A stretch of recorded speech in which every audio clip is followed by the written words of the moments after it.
క్రీస్తునందు ప్రియులారా, భార్యాభర్తలు ఎలా ఉండాలి? విశేషంగా ఈ సమయంలో మనము భర్త భార్యను ఎలా ప్రేమించాలి? ఎఫెసీయులకు రాసిన పత్రిక 5:28 అటువలనే పురుషుడు తన భార్యను ప్రేమించాలి అని ఉంది. అటువలనే అంటే ఎటువలని? యేసుక్రీస్తు వారు సంఘమును ఎలాగూ ప్రేమించాడో సంఘము కొరకు తాను ప్రాణాన్ని అర్పించాడు, శ్రమలు అనుభవించాడు, సంఘము కొరకు తన రక్తాన్ని చిందించాడు. అలాగే ప్రతి పురుషుడు లేక భర్త తన భార్యను అలాగ ప్రేమించాలి. చూడండి, చాలా మంది వివాహాలు చేసుకునేటప్పుడు ఎంతో ఇష్టపడి చేసుకుంటారు, ఎంతో సంతోషంగా ఎంతో ఖర్చు పెట్టి చాలా ఆడంబరంగా వివాహం చేసుకుని కొద్ది కాలం తర్వాత ఇద్దరి మధ్యలో కూడా ప్రేమ చల్లారిపోయి విడాకుల దాకా వెళ్ళిపోతుంది చాలా మంది కుటుంబాల్లో. పోనీ యేసుక్రీస్తు ప్రభుని ఎరగనటువంటి వారు జీవితాల్లో అలా జరిగితే అది గొప్ప మనం చెప్పుకోక్కర్లేదు, వాళ్ళలో సరైన దేవుని ప్రేమ ఉండదు కనుక. రెండవదిగా విశ్వాసులైనటువంటి వాళ్ళు, యేసు ప్రభు నమ్మినటువంటి వారిలో ఇలాంటి భేదాలు, భార్యాభర్తల భేదాలు వస్తే అది కొంచెం ఒక విధంగా బాధాకరమే. మిక్కిలి బాధాకరము, వేదనకరము, చెప్పుకోవటం కూడా సిగ్గుకరమైంది ఏంటంటే పాస్టర్ గారు, సేవకులు భార్యను ప్రేమించే విషయంలో భర్త తన బాధ్యతను నెరవేర్చటం చేతకాక ఎంతో మంది పాస్టర్ గారు కూడా రెండో వివాహం చేసుకోవటం, ఇది చాలా దారుణమైన విషయం. ఇక్కడ నేను నా సాక్ష్యం కొంత మీకు చెప్తాను. ఎందుకనగా ఒకరికి చెప్పేటప్పుడు 10 మందికి చెప్పేటప్పుడు మనము పాస్టర్ గారులము, నేనైనా నాతో మరి సేవ చేస్తున్న పాస్టర్ గారులు ప్రపంచవ్యాప్తంగా ఉన్నటువంటి అందరికీ నేను చెప్పేది ఏంటంటే, బోధించే బోధకులమే మనం మాదిరికరంగా లేనప్పుడు సంఘానికి, సమాజానికి ఎలాగూ మనము కుటుంబ విషయం, భార్యాభర్తలు గురించి చెప్పగలుగుతాం? అందుకని అధ్యక్షుడు అనేటువంటి వాడు అనగా పాస్టర్ గారులు, బిషప్లు, రెవరెండ్లైన పాస్టర్స్, అపోస్తులము, ప్రవక్తలవని, ఉపదేశకులవని, మీరు ఎవరైనా దేవుని సేవ చేస్తున్నటువంటి దేవుని సేవకులారా, మనం ఇతరులకు మాదిరికరంగా ఉండాలి అంటే ముందు మనము వైవాహిక జీవితాన్ని ఎంతో మాదిరికరంగా ఉంచుకోవాలి. చూడండి, నా సాక్ష్యం ఏమనగా, నేను 1987 ఒక పాస్టర్ గారి అమ్మాయిని వివాహం చేసుకున్నా. నాకంటే కూడా నాకు పిల్లని ఇవ్వటానికి పాస్టర్ గారే ఎంతో ఇష్టపడ్డాడు, ఒక పాస్టర్ గారు తన కూతుర్ని ఇవ్వటానికి. ఎందుకంటే నేను బైబిల్ కాలేజీలో, సియోన్ బైబిల్ కాలేజీ విజయవాడ ఐపీసీ, అందులో నేను 1985, 86, 87 ఆ సంవత్సరాల్లో బైబిల్ ట్రైనింగ్ అవుతున్నప్పుడు అదే సంస్థలో సేవ చేస్తున్న పాస్టర్ గారు నన్ను చూచి నా విధానం, నా యొక్క ఆత్మీయత, నా ప్రవర్తన ఆయన చూసి మెచ్చుకుని నా పెద్ద కుమార్తెను వివాహం చేసుకోవయ్యా అని నన్ను అడిగాడు. సరే, ఆయన చెప్పేది ఏమన్నాడంటే, నా కుమార్తె చాలా ప్రార్థనాపరురాలు, చాలా వాక్య జ్ఞానం గలది. నా పెద్ద కుమార్తె నేను ఎలా పరిచయం చేస్తున్నానో, నేను ఎలా ప్రార్థిస్తున్నానో అలాగే నా కుమార్తె కూడా అలాగే ఉంటుంది అని చెప్పాడు నాకు. నేను నమ్మాను. నిజంగానే పాస్టర్ గారు పిల్లలు అంటే మరి విశ్వాసుల పిల్లల కంటే కూడా జ్ఞానం కలిగి ఉంటారు, విశేషంగా వాక్యమందు, ప్రార్థనలో చాలా భక్తి కలిగి ఉంటారు అని నా నమ్మకం. ఎందుకనగా నేను మా స్థానిక సంఘ కాపరి, నా ఆత్మీయ తండ్రి గారికి, ఆయనకు ఒకే కూతురు. ఆయన ఎలా పెంచాడో ఆ కూతుర్ని పాటలు పాడే విషయంలో, ప్రార్థనలు చేసే విషయంలో, వాక్య విషయంలో కూడా ఎలా పెంచాడో చూశా. బాగా ఆత్మీయంగా పెంచాడు. ఒకటే కూతురు అయినా గారమే, భక్తే. అలాగే ఉంటారు అందరు పాస్టర్ గారు, వాళ్ళ పిల్లల్ని అలాగే పెంచుకుంటారని నేను అనుకున్నా. కానీ నేను అనుకున్నది ఒకటి, జరిగింది ఒకటి. సరే, మొత్తానికి పాస్టర్ గారు కుమార్తె అని నమ్మకంతో సేవకు ఎంతో ప్రయోజనకరంగా ఉంటారని నేను చేసుకున్న తర్వాత విషయం ఏంటంటే, ఆ అమ్మాయికి నేను చేసుకున్న నా భార్యకి పాస్టర్ గారు కుమార్తె కదా, వాక్యం బాగా వస్తుంది అనుకున్నా, ప్రార్థన బాగా చేస్తుంది అనుకున్నా. కానీ ప్రార్థన రావట్లేదు, వాక్యం అసలు గ్రహింపు లేదు. ఏమిటి విషయం ఏంటంటే ఆయన నేర్పల. సేవకు సమర్పించుకున్నానని చెప్పాడు, సేవ ఆత్మీయత బాగా ఉంది నా కూతురు కానీ ఎన్నో గొప్పలు చెప్పాడు, అన్నీ అబద్ధాలే. సరే, అప్పుడు నేను ఏమని ఆలోచించుకున్నానంటే, నేను వివాహం చేసుకున్నాను కనుక నా భార్య కనుక నేను నేర్చుకుని నేనే నాకు సేవకు ఉపయోగపడే విధంగా నా భార్యని అన్ని విషయాల్లో ఆమెకి సేవ విధానాలు నేర్పేసి మంచి సేవ చేసుకుందామని ఆశపడి మొత్తానికి నేర్పిస్తున్నప్పుడు మరి కొంచెం కోపం అవుతా నేను కొంచెం ఆమెకి నేర్పిస్తా ఉన్నప్పుడు నేర్పించటానికి కూడా నేను నేర్పిస్తుంటే నా భార్యకి మా మామ అత్త వాళ్ళు ఇద్దరు కూడా నాకు చాలా అభ్యంతరకరంగా ప్రవర్తించారు. ఎలాగంటే, మా కూతురికే నువ్వు చెప్పగలవా, మేము గొప్ప సేవకులము, మా సంఘం గొప్పది, గొప్ప భక్తి, మా పిల్లకి మీకు చెప్తావా అన్నట్టుగా వారిద్దరూ నాకు చాలా అభ్యంతరంగా మారి మా ఇద్దరిని కలిసి ఉండనిచ్చేవాడు కాదు, నా మాట విననిచ్చేవాడు కాదు. నా భార్యకు నేను ఏదన్నా భక్తి, ప్రార్థన, వాక్య జ్ఞానం నేర్పనిచ్చేవాడు కాదు. నా భార్య కూడా అప్పుడు వయసు 16 సంవత్సరాలు నిండి 17 సంవత్సరం వచ్చినప్పుడు వివాహం జరిగింది. నా వయసు కూడా చాలా చిన్నది. అయినా నాకు ఒకటే తెలుసు, వాక్యం బాగా నేర్చుకోవాలి. ఎందుకంటే మేము ఐపీసీ బైబిల్ కాలేజీలో నేను నేర్చుకున్నటువంటి ఆత్మీయత మంట, వాక్య మంటతో ఉన్న ఒక రగులుతున్నటువంటి జ్వాలగా దేవుడు ఆ బైబిల్ తరబీదు ట్రైనింగ్లో ఆ కళాశాలలో దేవుడు నన్ను, మా గురువుల ద్వారా దేవుడు నన్ను అలా మండించాడు. దేవుని సువార్త బలంగా ప్రకటించాలా, అనేక ఆత్మలు రక్షించాలా, ఆ విధంగా నాకు తగిన విధంగా నా భార్య కూడా ఉండాలనే తాపత్రయం. ఒక విధంగా నేను చెప్పొచ్చు, మీరు అబద్ధాలు ఆడారు, వాక్యం రాదు, మీ అమ్మాయికి ప్రార్థన రాదు, నాకు అక్కర్లేదు, మీ అమ్మాయి ఇట్లా అబద్ధాలు ఆడేవారని చెప్పి నేను అట్లా నా భార్య కనుక, నాకు భార్య అయింది కనుక నా భార్యని నేను ఏ విధంగా నాకు సేవకు అనుకూలంగా నేను ఆమెను మార్చుకోవాలి అనే పట్టుదల నేను ఒక విశ్వాసి కొడుకుని. మా నాన్నగారు నా చిన్న వయసులోనే చనిపోయాడు. ఆయనకి రక్షణ అంటే ఏంటో ఏం తెలీదు. ఆయన పెద్ద చదువుకున్న వ్యక్తి ఏం కాదు. మా అమ్మగారు అయితే రక్షణ పొంది నన్ను దేవుల్లో చక్కగా నడిపించింది. మరి నేను మా పాస్టర్ గారు స్థానిక సంఘ కాపరి మా అయ్యగారి దగ్గర ఆయన చెప్పినట్టు విన్నాను. బైబిల్ కాలేజీలో గురువుల దగ్గర బాగా నేర్చుకున్నా. అలా నేర్చుకుని దేవుని సువార్త కొరకు బహుగా అంతతో సిద్ధపడి ఉన్న సమయంలో ఒక పాస్టర్ గారు అమ్మాయిని చేసుకుని ఉంటే సేవలో నాకు ఎంతో సహకారంగా ఉంటుంది. ఆయన కూడా చెప్పాడు, నేను సేవలో ఎంతో సహకారంగా ఉంటాను నీకు, మరి నువ్వు నా పెద్ద కొడుకుతో సమానం, నేను నిన్ను గౌరవిస్తూ ప్రేమిస్తా, నీ సేవలో నిన్ను ప్రోత్సహిస్తాను, ఎన్నో ఆశలు పెడితేనే నేను సేవ మీద ఉన్న ఆ కాంక్షతో వాంఛతో నేను ఆయన కుమార్తెను చేసుకుంటే నా భార్యకి ఏమీ వాక్య జ్ఞానం లేదు, సేవ విధానం అంతకంటే ఏం తెలియదు. భాస్కర్ కూతురు అవటానికి కానీ నన్ను పోనాలు నేర్పలేదు, నేను నేర్పిస్తానంటే కూడా నన్ను నేర్పనివ్వలేదు. మా ఇద్దరిని వేరు చేయటమే బాధ్యతగా పనిగా తీసుకుని చాలా చాలా చాలా మాటలతో చెప్పలేని విధమైన బాధలు గురి చేశాను. ఒక విధంగా మీకు బైబిల్ జ్ఞానం తెలిసిన వాళ్ళకి 2 ఉదాహరణలు చెప్తాను. యెజబెలు ఏలియాను చంపాలని, ఏలియాను లేకుండా చేయాలని ఎట్లా ప్రయత్నం చేసిందో, అలా మా అత్త నాకు పిల్లనిచ్చినటువంటి ఆ అత్త, నా భార్య తల్లి, సౌలు రాజు ఏమో దావీదు లేకుండా చేయాలని సౌలు రాజు ఎట్లా ఎమ్మడించాడో, దావీదుని ఎలా బాధలు పెట్టాడో, అట్లా ఈ 2 ఉదాహరణలు చాలు. నాకు పిల్లనిచ్చినటువంటి తల్లిదండ్రులు పెట్టిన బాధలు మీకు చెప్పాలంటే వర్ణించలేను.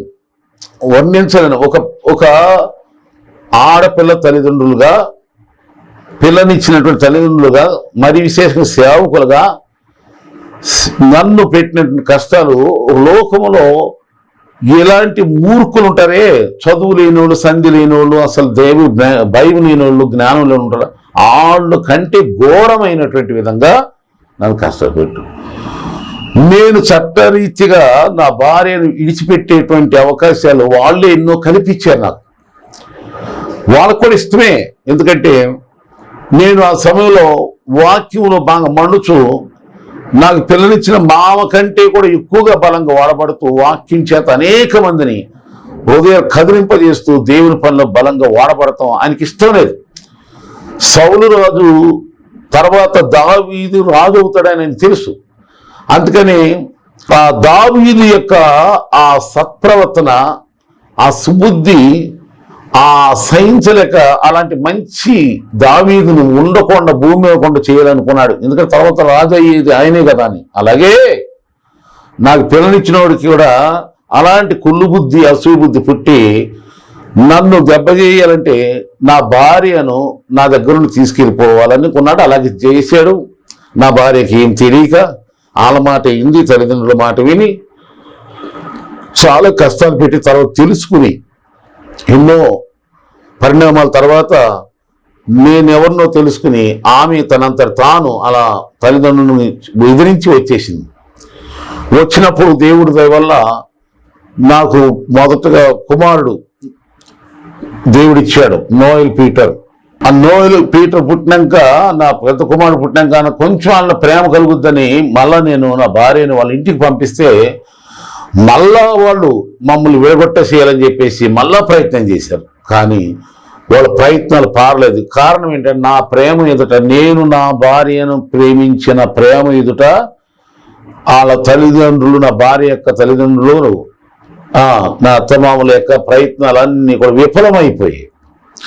ఎందుకు నాకు ఆడపిల్లలు దొరకరా, ఇంకా వేరే వాళ్ళు దొరుకుతారు. అప్పటికే అంటున్నారు చాలామంది. అంతకుముందు నా వివాహం కాకముందు కూడా ఎంతోమంది మరి మా అమ్మాయిని చేసుకోండి అని చెప్పి ఎంతోమంది వచ్చారు. బహుమతులు చాలా గొప్ప ఇస్తున్నాను. ఇంకా ఈ పాస్టరు నాకు ఏ బహుమతులు ఇవ్వకపోగా అతని బాధల్లో ఏంటంటే అతను మించిపోయిన సేవ నేను చేస్తానేమో, అనేక మందికి నేను ఒక మోడల్ పాస్టర్ అవుతానేమో, ఆయన కంటే మించిపోయేది అని బాధ. అలా ఉండొద్దని నన్ను బాధ పెట్టాడు, కష్టాలు పెట్టాడు, శ్రమలు పెట్టారు. ఒక పిల్లనిచ్చిన వాళ్ళు పెట్టవలసినటువంటి బాధను పెట్టకూడని బాధలు పెట్టారు. వేరు చేయాలని నన్ను నా భార్య కలిసి ఉండగాను. నేను వేరు అవ్వచ్చు, నేను నాకు వద్దు నా భార్య అంటే వాళ్ళు ఎంతో సంతోషంగా వదిలేసుకునేంత పరిస్థితిలో ఉన్నారు వాళ్ళు. కానీ నేను చెప్తున్నాను వినండి, బైబిల్ ప్రకారంగా దేవుడు ఏం చెప్పారంటే భార్యాభర్తలు వేరు కాకూడదు. పాత నిబంధన కాలంలో విడాకులు ఇచ్చుకున్నారు కంటే వాళ్ళు హృదయ కఠినంను పట్టించుకున్నారు. అది మంచిది కాదు. దేవుడు జతపరిచిన వారిని మనుషుడు ఎవరు వేరుపరచకూడదు. చివరిగా భార్య భర్తలు కూడా వేరు అవ్వకూడదు. వివాహం అనేది పవిత్రమైన బంధం అని ముందే చెప్పాను. కనుక నేను చెప్పేది ఏంటంటే భార్యను ప్రేమించాలి. పిల్లనిచ్చినటువంటి వారే నన్ను ఎన్నో కష్టాలు పెట్టారు, మా నోటుతో చెప్పలేని బాధలు పెట్టారు. అయినా నేను నా భార్యను ప్రేమించి నా భార్య ద్వారా మరి దేవుని సేవలో నేటి వరకు ప్రభు పనుల ముందు సాగుతున్నా. నాకు 3 పిల్లలు దేవుడు ఇచ్చాడు. 2 కొడుకులు, ఒక కుమార్తె. వారికి వివాహాలు జరిగినాయి, వాళ్ళకు మన పిల్లలు. ఇప్పుడు ప్రస్తుతం నాకు 6 మనమల సంతానం. కనుక నేను చెప్పేదేమనగా ధైర్యంతో విడిపోవాలని, భార్యను వదిలేయాలంటే ఎన్నో నాకు అవకాశాలు వచ్చినాయి. కానీ నేను అలాంటి అవకాశాలు నేను సద్వినియోగం చేసుకోవాలా. విడిపోవటం అనేది దేవుని చిత్తం కాదు, వేరైపోవటం దేవుని చిత్తం కాదు. కనుక భార్య భర్తలు కలిసి జీవించాలి. కష్టాలు వచ్చినా, శ్రమలు వచ్చినా, బాధలు వచ్చినా, ఎన్నెన్ని ఇబ్బందులు వచ్చినా సరే భార్యను ప్రేమిస్తే భర్త ఆ ప్రేమ ఎదుట ఎలాంటి కష్టాలు కూడా నిలబడవు. ఏ సమస్యలు కూడా ఇలాంటి మనుషులు కూడా నిలబడలేరు, సిగ్గుపడతారు. ఇప్పుడు నన్ను కష్టాలు పెట్టి నన్ను వేరు చేయాలనుకునే భార్యాభర్తలు మా యొక్క దాంపత్య మా యొక్క కుటుంబ జీవితాన్ని చెల్లాచెల్లి చేయాలనుకున్నటువంటి పిల్లల తల్లిదండ్రులు వాళ్ళు ఇప్పటికీ సజీవంగానే ఉన్నారు, కానీ సిగ్గుపడతారు. మా ముందుకు వచ్చి నిలబడలేరు. వాళ్ళ బంధువులు కానీ ఎవరు కూడా మా ముందుకు వచ్చి నిలబడలేరు, మాట్లాడలేరు. ఎంతో అవమాన పాలవుతారు మమ్మల్ని చూసి. అలాగే ప్రియ దేవుని బిడ్డలారా, మీ భార్యాభర్తల బంధం ఎలా ఉండాలి అంటే, మిమ్మల్ని ఓర్వలేని వారు, మిమ్మల్ని చెదరగొట్టాలని, విడిగొట్టాలనుకుని, పాడు చేయాలని, దూరం చేయాలనుకున్న వాళ్ళు ఎప్పటికైనా సిగ్గుపడి మీ ముందే వాళ్ళు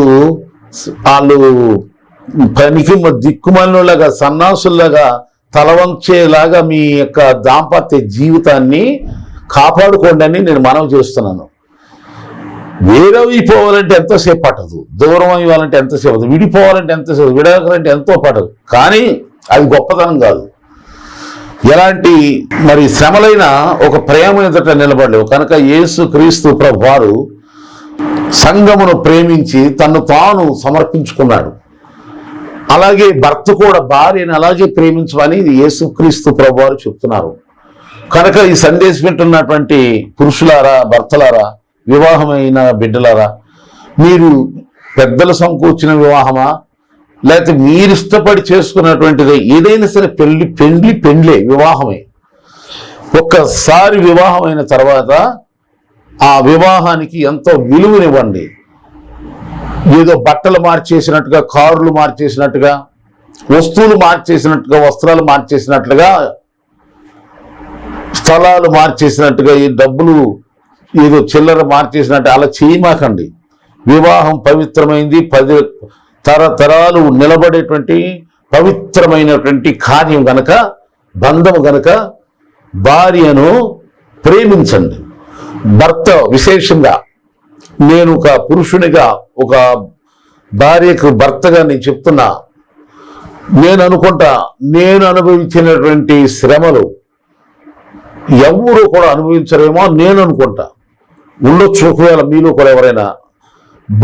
అంటే భార్య, కొంతమంది తెలివిగల భార్యలు ఉంటారు, అర్థం చేసుకుని భర్తకు సహకరించి వాళ్ళ పేరెంట్స్, తల్లిదండ్రులు ఏదన్నా బంధువులు కానీ ఏదన్నా శ్రమలు పెట్టి తన భర్తను దూరం చేయటం ప్రయత్నం, తెలివిగల అమ్మాయి అయితే వెంటనే స్పందించి వెంటనే వాళ్ళ బుద్ధి చెప్పి భర్తతో గట్టిగా కాపురానికి నిలబడతారు. నా భార్య కూడా నిలబడింది, కానీ ఆలస్యంగా తెలుసుకుందాం. ఆలస్యంగా ఈమె తెలుసుకునే లోపు నేను కొన్ని సంవత్సరాలు, అది కూడా విచారకరం ఏంటంటే, నా అత్తమామలు అంటే పిల్లనిచ్చిన తల్లిదండ్రులే వాళ్ళు చేసినటువంటి కీడు, వాళ్ళు పెట్టిన బాధలు నా బ్రతుకులో ఎవ్వరూ కూడా పెట్టలేదు. అలా ఇంతకంటే నేను ఎక్కువ చెప్పలేను. దేవుడు వాళ్ళని క్షమించాలని దేవునికి వాళ్ళని అప్పగిచ్చేసి, నేనైతే దేవుని మీద ఆధారపడి నా భార్యని హత్తుకుని, నా భార్యను ప్రేమిస్తూ, నా భార్యను క్షమిస్తూ, నా భార్యని సన్మానిస్తూ, నా భార్యని నా శరీరంలో ఒక భాగంగా చూసుకుంటూ, ఎంతో దేవుని భయంతో, దేవుని ప్రేమతో ఆమెతో కాపురం చేస్తూ నేటి వరకు దేవుని మహాకృపలో, పరిచర్యలో, దేవుని సేవలో వర్ధిల్లుతున్నాం. ఎందుకు అనగా బైబిలును బట్టి, లేఖనాలను బట్టి. కనుక విడిపోవటం గొప్ప కాదు, భార్యను విడిచిపెడటం గొప్పగా విషయం కాదు. ఎటువంటి వారైనా సరే, కొంతమంది తెలివిగల భర్తలు ఉంటారు, తెలివి లేని భార్యలు, తెలివి తేటలు ఒకరిలో కొందరిలో ఉండొచ్చు, కొందరు ఉండకపోవచ్చు. ఆయన ఒకరినొకరు అర్థం చేసుకుని ఏ విధంగానే సరే దేవుడిచ్చిన భార్య, దేవుడిచ్చిన భర్త అని కాపురం గట్టిగా చేసుకుంటే, అది కూడా గట్టిగా అంటే ప్రేమ ప్రేమ ప్రేమ చల్లారిపోకూడదు. ఆ ప్రేమతో కుటుంబాన్ని కట్టుకోవాలి. కట్టుకున్నప్పుడు దేవుడు కూడా ఆశీర్వదిస్తాడు. తర్వాత ఇంకో మాట ఏంటంటే, విశేషం పాస్టర్ గారికి, ఇంటిని గెలవలేనప్పుడు రక్షణ ఎలా చూస్తాం? ఇంటిలో నీ భార్య భర్తల మధ్యలోనే నువ్వు సమాధానం లేనప్పుడు, ప్రేమ లేనప్పుడు బయట వాళ్ళకి ఎలా చెప్తావు నువ్వు? ఒక పాస్టర్ గారైనా పాస్టర్ గారైనా, నేను నా భర్తను ప్రేమించాను అనే భార్య, నేను నా భార్యను ప్రేమించాను అనే ఒక భర్త ఒక మంచి సాక్ష్యం కలిగి ఉండాలి.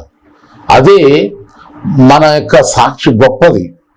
ప్రసంగాలు బైబిల్ అంతా వర్ణించిన నీ కుటుంబ జీవితం, నీ భార్య భర్తల జీవితం అన్యోన్యత ఐక్యత లేనప్పుడు, ఈ మాదిరి లేనప్పుడు నువ్వు ఎన్ని బోధలు చేస్తే, ఎన్ని ఉపాసాలు ఉంటే, ఎన్ని బట్టలు వేసుకుని నాటకాలు వేసి వేషాలు వేసి ఎటకారాలు పోతే జనం పిచ్చోళ్ళ వీడు భార్యను వదిలేశాడు, ఈమె భర్తను వదిలేసింది అని అనుకోరా? నువ్వు ఎన్ని నాటకాలు వేసి నాకు తెలియదు అసలు ఎన్నకి. అందుకని చాలా జాగ్రత్తగా ఉన్నావు. మరి ముఖ్యంగా దేవుడు తెలీదా? ఏకపత్ని పురుషుడిగా ఉండాలని అధ్యక్షుడిగా పాస్టర్ గారు, ముఖ్యంగా సేవకులు అనుభవంతో చెప్తున్నా. నేనేదో బైబిల్ నేర్చుకుని చెప్పట్లా, అనుభవంతో ఆచరించి చెప్తున్నా. కనుక భార్యను విడవకూడదు, భార్యను ప్రేమించు. ఎలా ప్రేమించాలి? యేసుక్రీస్తు సంఘాన్ని ఎలా ప్రేమించాడో అలా ప్రేమించు. ఇంతకంటే నేను ఈ సమయంలో చెప్పలేను, అర్థం చేసుకోండి. భార్యను ప్రేమించాలి. ఎఫెసీ పత్రిక 5:25 వచనం నుండి మనం చూస్తున్నాం. మొదటి పేతురు పత్రిక 3:7 ఏం చెప్తుంది? సన్మానించాలి. సామెతల గ్రంథంలో 31:11 ఏముందంటే నమ్మిక ఉంచాలి, భార్యను నమ్మాల. ఎఫెసీ పత్రిక 5:30 ఉందంటే సంరక్షించాలి. ఇక మనం చూస్తే సామెతల గ్రంథంలో 5:18 ద్వితీయోపదేశకాండం 24:5 కూడా మనం చూస్తే సంతోషపరచాలి. నేను ఈ పనులన్నీ చేసి ఒక అనుభవపూర్వకంగా మీ అందరి ఎదుట చెప్తున్నా, భార్యను ఎలా ప్రేమించాలి, నేను ఎలా ప్రేమించానో మీకు చెప్పాను. మరి కనుక కన్నవారే కాపురాన్ని కాల్చేయాలి, కూల్చేయాలి అని ఎంత ప్రయత్నం చేసినా, నా అత్తమామలే పిల్లనిచ్చిన వాళ్ళే అన్ని నష్టాలు కష్టాలు పెట్టినా, నేనైతే దేవుని వాక్యము బట్టి, దేవుని ప్రేమను బట్టి నా భార్యని విడవక ఎడబాయక నా భార్యతో నేను దేవుని పనిలో వర్ధిల్లుచు అన్ని శ్రమలను శోధన సమస్య జయించి దేవుని మహాకృపలను ఈ రోజున ఒక కుటుంబం, పిల్లలు, మనమళ్ళు, మనమరాళ్ళు, కోడళ్ళు, అల్లుడు ఇలా దేవుని చేత వర్ధిల్లుచు దేవుని యొక్క మహిమ గల సేవలో ముందుకు సాగుచు మీ అందరి నేను సాక్ష్యం చెప్తున్నాను. కనుక ఈ మాటలు, ఈ సాక్ష్యం, ఈ చిన్న మెసేజ్ మీ అందరికీ ఎవరికి ఆదరణకరంగా ఉంటుందని, ప్రయోజనకరంగా ఉంటుందని నేను తెలియపరుస్తున్నాను. కనుక చివరిగా చెప్పే మాటలు ఏంటంటే, భార్య భర్తలు ఎడబాయకూడదు.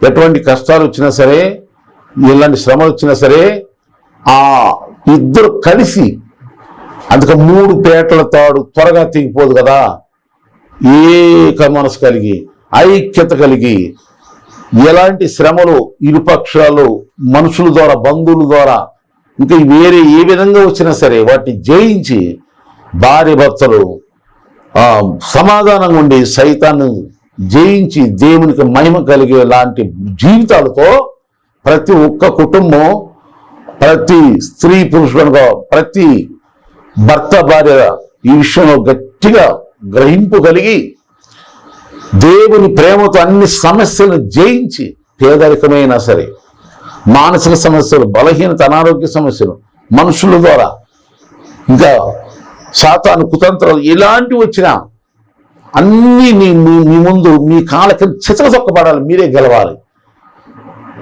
అప్పుడు మీ కుటుంబం అన్ని విధాలు వదిలేస్తుంది. అప్పుడు దేవునికి మహిమ కలిగి మీరు కూడా మంచి సాక్ష్యం కలిగి అనేక మందిని దేవుని వైపు చెప్పగలరు. దేవుడు అలాంటి కృప మీ అందరికి దయచేయాలని నా ప్రార్థన. May God bless you all.